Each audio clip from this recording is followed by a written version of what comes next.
कोई ऐसा education field उनको प्रोवाइड कर दीजिए, क्योंकि देखिए वो कहते हैं कि एक अरसे में देखा हमने आईना हम कितने बदल गए थे, एक अरसे में देखा हमने आईना हम कितने बदल गए थे, जहाँ बिगड़ जाते हैं बच्चे अक्सर हम वहाँ पर संभल गए थे।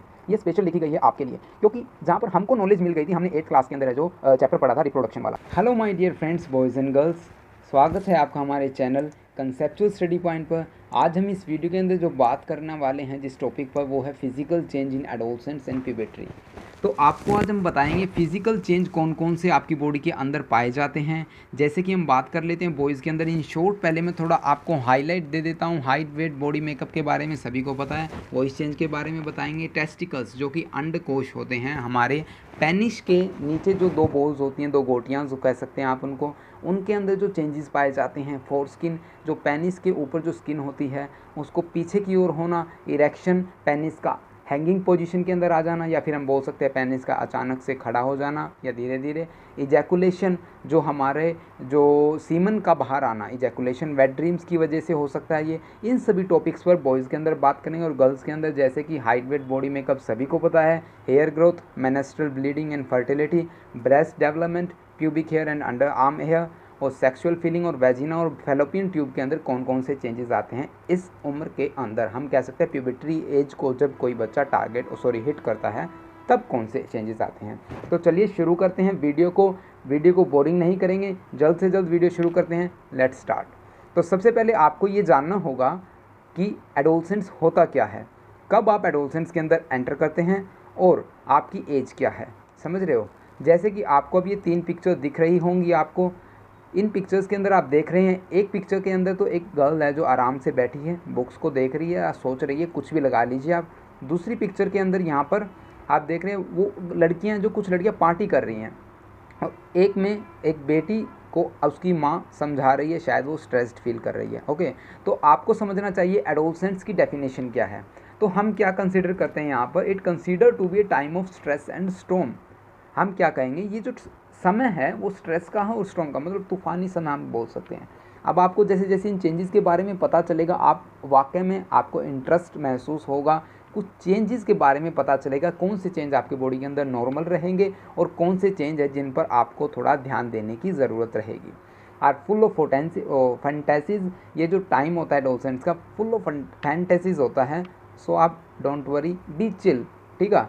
तो अब हम आगे जो बात करने वाले हैं वो चेंजेस के बारे में बात करेंगे। उससे पहले हम जानेंगे स्टेजेस कौन सी होती हैं। तो स्टेजेस कौन सी होती है, देखिए ये वीडियोस मैंने जो स्पेशली बनाई है वो 9th 10th +1 एंड +2 के स्टूडेंट्स के लिए बनाए हैं। हो सकते हैं उनके पेरेंट्स भी ये वीडियोस देख रहे हों, या हो सकती है किसी के भाई बहन ये वीडियो देख रहे हो। तो आप इन चेंजेस को समझिए, क्योंकि आप इस स्टेजेस से जो अभी गुजर चुके हैं, और उन चीज़ों को आपको अपने भाई बहन को, पेरेंट्स को नहीं, अपने जो फ्रेंड सर्कल में बताना चाहिए कौन से चेंज नॉर्मल है या किन चेंजेस से आपको घबराना नहीं चाहिए, ठीक है। क्योंकि इस उम्र के अंदर है जो बच्चे, कई है जो आप कह सकते हैं गलत संगत में चले जाते हैं, कई डिप्रेस्ड महसूस करते हैं, उनको ऐसा लगता है ऐसा मेरी वजह से ही क्यों हो रहा है, ठीक है। ये हम आगे सभी डिस्कस करेंगे कौन कौन से पॉइंट हैं। तो अभी फ़िलहाल हम स्टेज के अंदर, सबसे पहले आप हमें बताइए आपकी उम्र क्या है। आप कमेंट करके बताइएगा हमें ज़रूर, क्योंकि उसी हिसाब से आपको पता चलेगा। मान लीजिए आपकी उम्र 12 से 14 है, तो आप है जो अर्ली एडोलसेंस के अंदर एंटर किया हुआ है आपने। मिडिल एडोलसेंस जो सेकंड स्टेज आती है हमारी, वो है 14 से 17। और उसके बाद जो हमारी लास्ट एडोलसेंस की लास्ट स्टेज आती है, जहाँ पर है जो कंप्लीट डेवलपमेंट हो चुकी होती है फिजिकली, क्योंकि जो इमोशनली और मेंटली जो हम साइकोलॉजिकली सोचते हैं वो उम्र ताउम्र कहते हैं जिसको हम, वो चलती रहती है, ठीक है। तो लेट अडल्टहुड तक है जो हम सभी कुछ है जो सीख चुके होते हैं। तो चलिए अब हम बात कर लेते हैं चेंजेस के बारे में। चेंजेस कौन कौन से बॉयज़ और गर्ल्स के अंदर कौन कौन से चेंजेस आते हैं। सबसे पहला चेंज है हमारा बॉयज़ के अंदर पढ़ते हैं हम। पहले इन शॉर्ट आपको सिर्फ हेडलाइंस बताएंगे। हाइट के अंदर जो कि चेंज आता है, देखिए हाइट के अंदर, वेट के अंदर, बॉडी मेकअप के अंदर, वॉइस चेंज के अंदर, body order and acne, the testicles, four skins जो कि मैं पहले भी बता चुका हूँ इनके बारे में, erections, ejaculation, wet dreams, sexual feeling, growth of pubic hair and body and facial hair.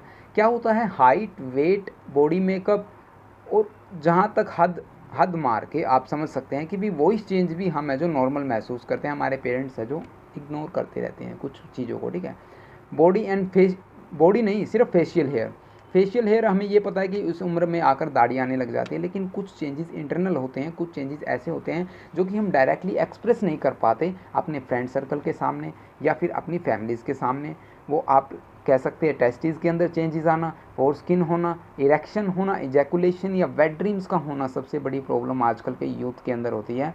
Sexual feeling का होना, growth of pubic hair under arms के अंदर है जो जब हेयर का ग्रोइंग होना, वो कहते हैं ना हेयर एंड हेयर एवरीवेयर, तो ऐसा कुछ हो जाना, बॉडी एंड फेशियल पर हेयर होना। तो ये थे बॉयज़ के अंदर change.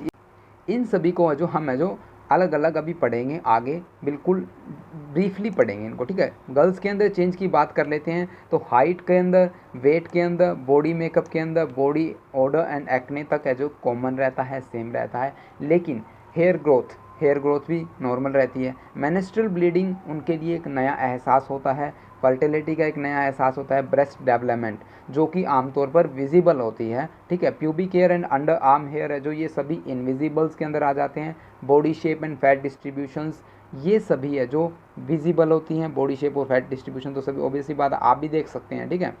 Sexual feeling, vagina and fallopian tube. देखिए कुछ बातें ना आपको आपके चैप्टर के अंदर भी है जो इंग्लिश में मिलेंगी, हो सकता है वहाँ पर आप पढ़ने में हेजिटेशन फील कर रहे हैं। कुछ चीज़ें जैसे कि जो सेक्सुअल टॉपिक, जो सेक्स एक ऐसा टॉपिक है जिस पर है जो मैक्सिमम लोग जब बात करते हैं वो इंग्लिश का यूज़ करते हैं, क्यों वो भी अनकम्फर्टेबल फील करते हैं जब अपन उसके बारे में बात करते हैं। और एक जो इम्पोर्टेंट चीज़ मैं आप लोगों को बताना चाहूँ, जब भी इस उम्र में मतलब 11 से 19 साल की उम्र में जो नॉलेज उन बच्चों को बाहर से मिलती है, अगर वो घर से ही उनको मिल जाए या बुक से जो नॉलेज मिल जाए, लेक ऑफ नॉलेज की वजह से जो बच्चे कुछ गलत स्टेप्स उठाने लग जाते हैं, वो मास्टरबेशन हो सकता है या फिर है जो आप पोर्नोग्राफी एडिक्शंस हो सकती है, वो बॉयज़ एंड गर्ल्स दोनों के अंदर होगी। ऐसा नहीं है सिर्फ बॉयज़ ही करते हैं, ठीक है। तो ये आपको समझने की बात है। तो इन चीज़ों को अगर कोई पेरेंट्स देख रहा है तो आप उनको समझाइए, कोई ऐसा एजुकेशन फील्ड उनको प्रोवाइड कर दीजिए। क्योंकि देखिए वो कहते हैं कि एक अरसे में देखा हमने आईना हम कितने बदल गए थे, एक अरसे में देखा हमने आईना हम कितने बदल गए थे। जहाँ बिगड़ जाते हैं लोग अक्सर, जहाँ मतलब लोग नहीं, यहाँ पर बच्चे आ जाएंगे, जहाँ बिगड़ जाते हैं बच्चे अक्सर हम वहाँ पर संभल गए थे। ये स्पेशल लिखी गई है आपके लिए, क्योंकि जहाँ पर हमको नॉलेज मिल गई थी, हमने 8th क्लास के अंदर है जो चैप्टर पढ़ा था रिप्रोडक्शन वाला, तो उसमें हमें ये पता चला कि क्रोमोसोम्स का रोल्स होता है लड़का या लड़की होने में। जब आप अपने पेरेंट्स को बताते हैं कि माँ का ज़्यादातर क्या होता है सीरियल्स के अंदर, क्या कहते हैं, मदर को जो ब्लेम करते हैं कि भाई तूने लड़की पैदा कर दी, ऐसा कुछ भी नहीं होता। हमें भी 8th क्लास के अंदर पता चला था। अब हमारी फैमिली में इतना कोई पढ़ा लिखा नहीं था जो हमें ये बता दे कि माँ का रोल नहीं होता, क्रोमोसोम्स का रोल होता है। भाई लड़का या लड़की होने में क्रोमोसोम्स का रोल होता है। तो इस तरह जब कोई नॉलेज हमें बाहर से पता चलती है, कोई जैसे हमने बताया कि इरेक्शन इजैकुलेशंस का हमें नॉलेज बुक से मिली है, उसके बाद हमने धीरे धीरे मल्टीमीडिया या जो सोशल मीडिया का प्रयोग करके हमने सीखा है कुछ। लेकिन अब बच्चे क्या करते हैं, इसका जो गलत इस्तेमाल करने लग जाते हैं, जहाँ पर कुछ जो सेक्सुअल जहाँ पर नाम आ जाता है, सेक्स जहाँ पर नाम आ जाता है, वहाँ पर बच्चे गलत चीज़ों की ओर है जो ज़्यादा अग्रसर हो जाता है, क्योंकि उनको लैक ऑफ नॉलेज होता है। भैया आप उनको नॉलेज प्रोवाइड कराएं, फिर आप देखिए कितना चेंज आता है। वो सभी के लिए नॉर्मल रहेगी, वो सभी के लिए जो ये चीज़ें नॉर्मल रहती हैं, सभी की लाइफ में एक ऐसा टाइम आता है, ठीक है। तो चलिए अब हम बात कर लेते हैं सेपरेटली हाइट के बारे में, हाइट बॉयज़ के अंदर और गर्ल्स के अंदर। तो जैसे आप देख सकते हैं बॉयज़ के अंदर और गर्ल्स के अंदर ना, जब लेट अडल्टहुड का टाइम पीरियड पीक पर होता है, मतलब हम 19 ईयर के ओल्ड गए, तब तक जो मैक्सिमम हाइट बॉयज़ भी अटेन कर लेते हैं और गर्ल्स भी अटेन कर लेते हैं। फिजिकल चेंज की जब हम बात करते हैं इंक्रीज इन हाइट, जैसा कि हमने बताया इसके अंदर है जो आपको गर्ल्स है जो अचानक से हाइट गेन कर लेती है, कई बॉयज़ ऐसे होते हैं जो अचानक से मतलब उनकी हाइट एकदम इंक्रीज़ कर जाती है, कई की धीरे धीरे हो जाती है। तो इन सभी का जो काम हमने बताया कि एक फिर प्रिंसिपल पर काम करती है जिसको हम बोन एलोंगेशन कहते हैं। बोन एलोंगेशन के अकॉर्डिंग यहाँ पर क्या होता है, बोन्स का इंक्रीज़ हो जाती हैं, बोन्स है जो हमारे पैरों की बोन्स, हाथों की बोन्स है वो इंक्रीज़ होने लग जाते हैं, जिससे तो बोन एलोंगेशन के अंदर क्या होता है, हमारे पास ग्रोथ रेट और जो टाइम रिक्वायर्ड है दो सबका अलग अलग होता है। हो सकता है किसी की ग्रोथ रेट ज़्यादा हो एज़ कंपेरिजन टू मतलब किसी दूसरे के। कई बार आपने देखा होगा कि भी जो बॉयज़ है कुछ अपने फ्रेंड सर्कल के अंदर वो हाइट में छोटे रह जाते हैं, कई बॉयज़ है जो उसके फ्रेंड सर्कल में अब बड़े हो जाते हैं। तो that is the time difference, सभी का अलग अलग individuals have a different time and different growth rate. तो both hormones and nutrients are equally important. Hormones भी बहुत ही ज़रूरी होते हैं हाइट को इंक्रीज़ करने में, और जो हमारे न्यूट्रिएंट्स जिसे हम मेल न्यूट्रिशन भी कह सकते हैं कि भी कई बच्चे मेल न्यूट्रिशन से प्रभावित हो जाते हैं, उसके अंदर जो उन चीज़ों का फ़र्क अलग ही दिखता है। ऐसा तो है नहीं कि भी बच्चा बढ़ता चला जा रहा है बढ़ता चला जा रहा है, वो लंबा ही होता जा रहा है, लेकिन उसकी थिकनेस भी बढ़ती है। हम कह सकते हैं बच्चा शोल्डर से जो वेस्ट से, लड़कियों के अंदर आप वेस्ट बोल सकते हो और बॉयज़ के अंदर है जो आप है जो और शोल्डर से बोल सकते हो कि भी बच्चे है जो बोल्ड दिखने लग जाते हैं, वो बड़े दिखने लग जाते हैं। आप कह सकते हैं ब्रॉडर शोल्डर बॉयज़ के अंदर, और गर्ल्स के अंदर जो हम क्या कह सकते हैं कमर का जो फैल जाना, इनके अंदर जो लड़कों के अंदर है जो शोल्डर्स का फैल जाना, जिससे उनकी जो लुक वो बोल्ड लुक हो जाती है। ये होते हैं हमारे पास चेंज इन शेप। हाइट के अंदर भी आपने पढ़ लिया, इसके अंदर भी पढ़ लिया, लेकिन आपको एक बात नोट करने की होगी, ग्रोथ है जो मसल्स के अंदर वो बॉयज़ के अंदर ज़्यादा होती है एज़ कंपैरिजन टू फीमेल के अंदर, बिकॉज गर्ल्स के अंदर वो कोई प्रोमिनेंट चेंज नहीं होता, ठीक है। उसके बाद जो हमारे पास मेजर डिफरेंस आएगा वो कौन सा डिफरेंस है, हमारे पास चेंज इन वॉइस। जब भी हम किसी अपने फ्रेंड से अपने कज़न से मिलते हैं तो क्या होता है वहाँ पर हम क्या देखते हैं, उनकी आवाज़ के अंदर चेंज आता है, वॉइस के अंदर चेंज आया होता है। तब आपको क्या देखना होगा, उनकी आवाज़ क्या आपने महसूस किया होगा, कभी आपने अपनी भी आवाज़ को कभी महसूस किया होगा। तो आफ्टर पर्टिकुलर टाइम जब आप है जो चाइल्डहुड से अडल्टहुड की तरफ जाते हैं तो आवाज़ आपकी भारी हो जाती है, डीपर हो जाती है, इसका भी कारण है, ठीक है। हमारी क्या होती है, बॉयज़ के अंदर लो पिच होती है, गर्ल्स के अंदर हाई पिच होती है, डीपनेस उसके अंदर कम होती है। इसका जब भी तो कहते हैं लड़कियों की आवाज़ तेज़ होती है, या पैनी लगा लीजिए आप, तो उनके अंदर जो तीखापन होता है, समझ रहे हो। तो ये जो कारण होता है ये हमारा वॉइस बॉक्स होता है, सभी के अंदर होता है वॉइस बॉक्स। बॉयज़ के अंदर जब ये वॉइस बॉक्स बड़ा हो जाता है, जिसको हम यहाँ पर एडम एप्पल के नाम से भी जानते हैं, बॉयज़ के अंदर जब ये बड़ा हो जाता है तो उनकी आवाज़ डीप होती चली जाती है, उनकी जो पिच कम होती चली जाती है। हम कह सकते हैं उनके अंदर जो चेंज आता है, आप जो विजिबली उनके अंदर यहाँ एडम एप्पल देखिए, आप स्लाइड के अंदर भी देख रहे हैं, इसको हम एडम एप्पल बोल देते हैं, जो कि जब ये बाहर की ओर उभर जाता है, ऐसे मतलब साइज़ इसका जो बाहर आ जाता है, जिसकी वजह से जो साइज़ ऑफ वॉइस बॉक्स का साइज़ बड़ा होता चला जाता है, तो आवाज़ भारी होती चली जाती है, लड़कियों की पतली होती चली जाती है। तो ये था हमारे पास चेंज इन वॉइस। अब हमने पढ़ा हाइट के अंदर चेंज, बॉडी के वेट के अंदर चेंज, शोल्डर्स के अंदर जो उसके अंदर फिजिकली जो विजिबली जो चेंज आ रहा है गर्ल्स के अंदर और बॉयज़ के अंदर। वो इस चेंज के बाद हम बात करते हैं वो है पिंपल्स, जो कि जनरली बच्चों के चेहरे पर आपको देखने को मिलेंगे, छोटे छोटे पिंपल्स, डार्क स्पॉट या रेड कलर के, रेडिश कुछ कलर्स होते हैं, कलर्स के अंदर पिंपल्स होते हैं, एक्ने होते हैं, जो कि चेहरे पर जनरली आ जाते हैं। तो घबराने की ज़रूरत नहीं है भाई, ये सभी नॉर्मल है। पिंपल्स और एक्ने इस उम्र के अंदर नॉर्मल है। क्या पिंपल्स और एक्ने के एडोलसेंट्स के अंदर ही होते हैं, ये एक क्वेश्चन है। क्या ये एडोलसेंट्स के होते हैं, तो जी हाँ जी यस। ऐसा क्यों होता है, क्योंकि एडोलसेंट्स के अंदर हमारे स्किन के अंदर दो ग्लैंड होते हैं, ऑयली ग्लैंड और एक स्वेट ग्लैंड होता है। जो हमारे पास ऑयली ग्लैंड होता है वो सीबम क्रिएट करता है, ठीक है। तो सीबम क्या होता है अभी मैं आपको ये बताता हूँ। देखिए सीक्रेट, जो ऑयली ग्लैंड क्या करेगा, सीक्रेट करेगा सीबम को। सीबम जो कंटेन रखता है वो ऑयल और वैक्स, ऑयल और वैक्स से जो देखिए ऑयली स्किन हो जाती है, आपको पता भी होगा, आप महसूस भी करते होंगे। ऑयली स्किन है जो हमारी स्किन को प्रोटेक्ट करती है और वाटरप्रूफ बनाती है, जैसे कि कोई लुब्रिकेंट ऑयल है जो इंजन को बनाता है, आपने देखा भी होगा, ठीक है। जैसे कि आपको इतनी नॉलेज आपके सराउंडिंग में रखनी चाहिए। जो स्वेट ग्लैंड क्या करता है, सीक्रेट करता है पसीना। ऑब्वियसली बात है आपको पसीना आ रहा है क्योंकि आपके स्वेट ग्लैंड एक्टिव्स हैं, ये हमारे बॉडी के टेम्परेचर को मेंटेन रखते हैं और एलिमिनेट करते हैं जो एक्स्ट्रा वेस्ट प्रोडक्ट है हमारी बॉडी से, उनको एलिमिनेट करने में हमारी मदद करते हैं।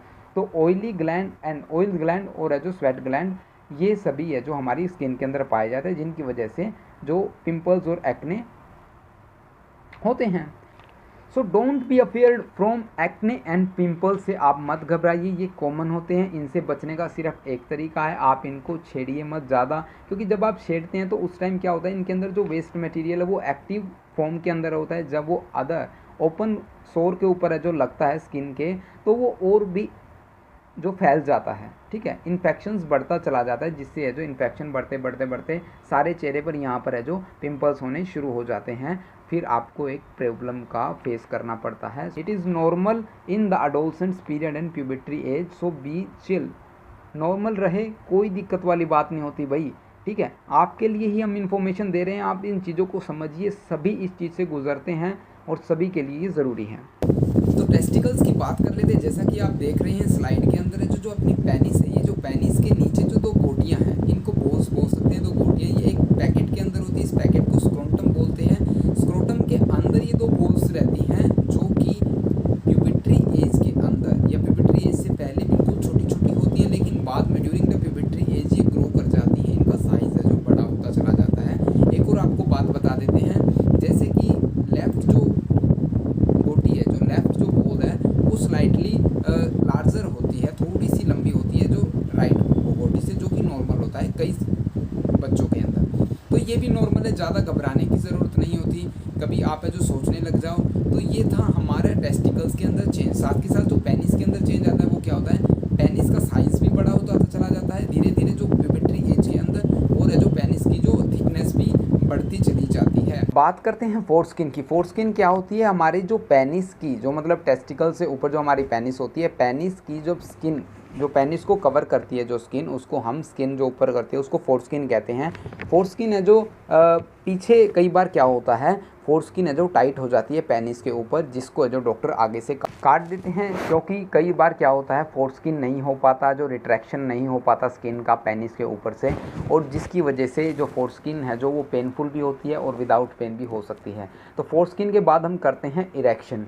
फोरस्किन के बाद जैसे कि पेनिस है जो नॉर्मल कंडीशन में होता है उसे नॉर्मल कहेंगे, लेकिन जब वो हैंगिंग पोजीशन के अंदर आ जाता है तो उसे हम इरेक्शन कहते हैं, क्योंकि जब इम्पल्सिस नर्व सेल के थ्रू है जो सेंड की जाती है पेनिस को, या फिर किसी स्टिमुलेशन की वजह से पेनिस के अंदर ब्लड सर्कुलेशन ज़्यादा हो जाता है, ये फिल हो जाता है ब्लड से, तब है जो ये हैंगिंग पोजीशन के अंदर आ जाता है, जिसको हम है जो अचानक से जो पेनिस का खड़ा होना भी कह सकते हैं, पेनिस का हैंगिंग पोजीशन के अंदर चला जाना इरेक्शन कहलाता है। इजैकुलेशन तब होता है जब सीमन पेनिस से बाहर आ रहा है। देखिए आप स्लाइड के अंदर देखिए, ये जो इजैकुलेशन हो रहा है रिप्रोडक्शन प्रोसेस को कंप्लीट करने के लिए इंपॉर्टेंट है, ये सेक्सुअल प्लेजर देता है किसी भी व्यक्ति को। और एक और बात मैं आपको बताता हूँ, जो इरेक्शन अचानक से हैंगिंग पोजीशन में आना, और ये क्विकली रिलैक्स भी हो जाता है और क्विकली है जो नॉर्मल कंडीशन के अंदर भी जो पेनिस है वो आ जाता है।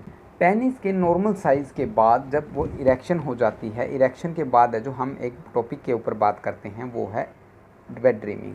वेट ड्रीमिंग क्या होती है भाई, जब इस उम्र के अंदर है जो अपोजिट सेक्स की तरफ अट्रैक्शन बढ़ती है, आप है जो आजकल सोशल मीडिया का यूज़ करके वेट ड्रीमिंग हो जाना। वेट ड्रीमिंग मतलब बुरे सपने, या फिर है जो आप कह सकते हैं किसी वजह से आपके जो सीमन का प्रोड्यूस हो जाना, सीमन का जो इजैकुलेट हो जाना आपके बिस्तर पर ही ड्यूरिंग स्लीपिंग, तो उसको आप कहेंगे वेट ड्रीमिंग।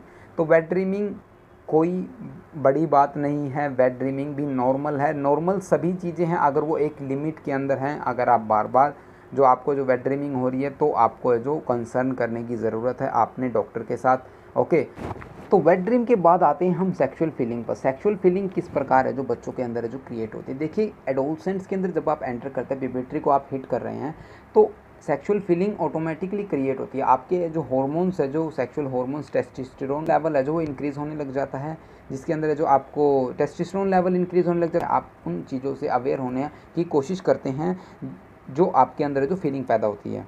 ठीक है, तो क्या होता है ना कि भी इस एज के अंदर आप है जो अपोजिट सेक्स की तरफ अट्रैक्ट होते हैं, और प्यूबर्टी एज को जब आप हिट कर रहे हैं, आप पीक पर हैं, तो आप अपोजिट सेक्स की तरफ अट्रैक्ट हो रहे हैं। आप चाहते हैं जानना अपने शरीर के अंदर जो चेंज हो रहे हैं, जो अभी मैंने सभी चेंज बताए आपको, वो सभी चेंज आप जानने की कोशिश करते हैं। लेकिन एक्चुअली में क्या होता है, हमारा जो स्टडी का क्राइटेरिया है वहाँ पर कुछ ऐसा है, इन चैप्टर्स को जहाँ पर सेक्सुअल की बात आ जाती है, सेक्सुअल रिप्रोडक्शंस की बात आ जाती है, टीचर भी उन चैप्टर्स को स्किप कर देते हैं, या फिर इतना इंग्लिश में समझाएंगे कि भी सामने वालों को समझ में ही नहीं आता।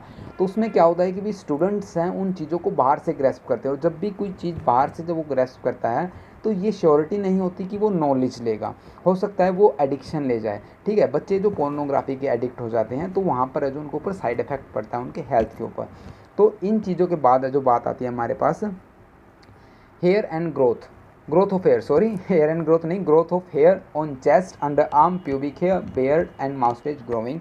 देखिए हेयर एंड एवरीवेयर मैं पहले भी बोल चुका हूँ, जो बॉयज़ के अंदर है जो सबसे ज़्यादा हेयर्स हो जाते हैं। आप देखिए बियर्ड से शुरू हो जाइए, अंडर आर्म्स के अंदर आपके जो बाल ही बाल होंगे, पेनिस की और है जो टेस्टिकल्स के साइड में जो पूरी तरफ है जो बाल ही बाल हो जाते हैं। ठीक है, चेस्ट के ऊपर मैं बता चुका हूँ, आर्म्स के ऊपर भी बाल ही बाल, माउस्टेच, अंडर आर्म्स, हर जगह हेयर एंड हेयर एवरीवेयर। तो ये थे हमारे कुछ चेंजेस जो कि बॉयज़ के अंदर पाए जाते हैं। कुछ चेंजेस है जो हमने गर्ल्स के भी बताए, लेकिन बाकी के चेंजेस हम तब बताएंगे जब आप इस वीडियो को लाइक, सब्सक्राइब और शेयर करेंगे चैनल को।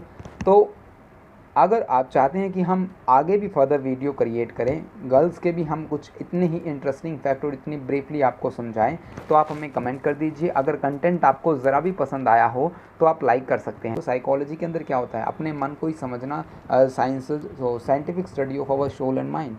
तो माइंड को समझना, आप माइंड को कब समझेंगे, जब आप अपने आप को समझेंगे, ठीक है। तो इन सब चीज़ों का ध्यान मद्देनज़र रखते हुए इस वीडियो को क्रिएट किया गया है। ज़्यादा से ज़्यादा आप वीडियो को शेयर कर सकते हैं, लाइक कर सकते हैं तथा अपने फ्रेंड सर्कल में समझाइए। ये सिर्फ एक एजुकेशन पर्पज़ है। अगर आप अपने शरीर को ही समझने में गलत सोच रहे हैं या गलत थिंकिंग ले रहे हैं तो ये सही नहीं है, समझ रहे हो आप। क्योंकि अपने चीज़ को या अपने शरीर को समझना, उनकी जो अपनी फीलिंग्स को समझना, अपने गोल्स को समझना, अपने अंदर जो चेंज हो रहे हैं उनको समझना एक जो स्टडी है। और जब आप किसी चीज़ को स्टडी के पर्पज़ से समझेंगे तो आपको एक इंटरेस्ट अलग ही क्रिएट होगा। अगर आपका पढ़ने में शौक़ है तो, अगर आपका पढ़ने में नहीं शौक़ है तो भी हमने कितने अच्छी तरह से समझा है कि आप अपने आप को तो समझ ही सकते हैं, अपने चेंजेस को समझ सकते हैं। कंटेंट अगर पसंद आया तो आप वीडियो को लाइक कर दीजिएगा, चैनल को सब्सक्राइब कर लीजिएगा और वीडियो को ज़्यादा से ज़्यादा शेयर कर लीजिएगा। Thank you for watching this video. Have a nice day.